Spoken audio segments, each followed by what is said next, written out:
కడప జిల్లాలో వైఎస్ఆర్ కుటుంబంలో అక్కా చెల్లెలు ప్రచారంతో హోరెత్తిస్తున్నారు. ఇద్దరూ కలిసి రోడ్ షోలు, బహిరంగ సభల్లో పాల్గొంటున్నారు. కడప జిల్లాలో ఏపీ కాంగ్రెస్ అధ్యక్షురాలు వైఎస్ షర్మిల ప్రచారం జరుగుతున్న సంగతి తెలిసిందే. అయితే ఈ రోడ్ షోలు, బహిరంగ సభల్లో వైఎస్ షర్మిలతో పాటు వైఎస్ సునీత కూడా పాల్గొంటున్నారు. వైఎస్ వివేకానందరెడ్డి హత్యను తమ ప్రచారంలో ప్రధానంగా ప్రస్తావిస్తున్నారు. వైఎస్ వివేకాన్ని హత్య చేసిన వాళ్ళు బయట తిరుగుతున్నారంటూ వాళ్ళు జగన్ ప్రభుత్వంపై విమర్శలు చేస్తున్నారు, విరుచుకుపడుతున్నారు. వైఎస్ సిస్టర్స్ ప్రచారంతో వైసీపీ నేతలు కౌంటర్ ఇస్తున్నప్పటికీ వారు మాత్రం తాము ఆరోపణలు చేస్తూనే ముందుకు కొనసాగుతూ ఉన్నారు. 2019లో వైఎస్ వివేకానందరెడ్డి హత్య జరిగితే 5 ఏళ్ల పాటు నిందితులెవరో తేల్చుకోలేకపోయారంటూ వారు ప్రభుత్వాన్ని ప్రశ్నిస్తున్నారు.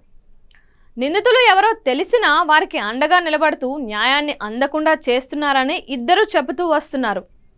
తమ అన్న అధికారంలో ఉన్నప్పటికీ న్యాయం చేయలేకపోతున్నారని, నిందితుల పక్షాన నిలబడి తమకు అన్యాయం చేస్తున్నారని వారు ఎలుగెత్తి చాటుతున్నారు.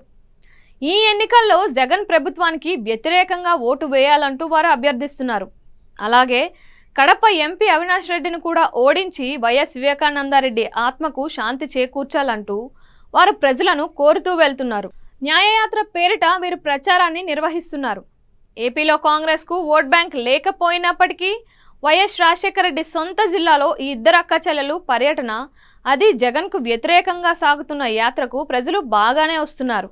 కానీ అక్కడ కాంగ్రెస్కు సరైన కార్యకర్తలు లేరు.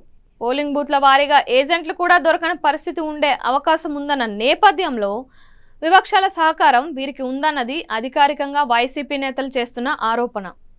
టీడీపీ అధినేత చంద్రబాబు చెప్పినట్లే షర్మిల నడుచుకుంటున్నారని, సునీత కూడా చంద్రబాబు ట్యాప్లోనే పడిపోయారంటూ వైసీపీ నేతలు ప్రతి విమర్శలు చేస్తున్నారు.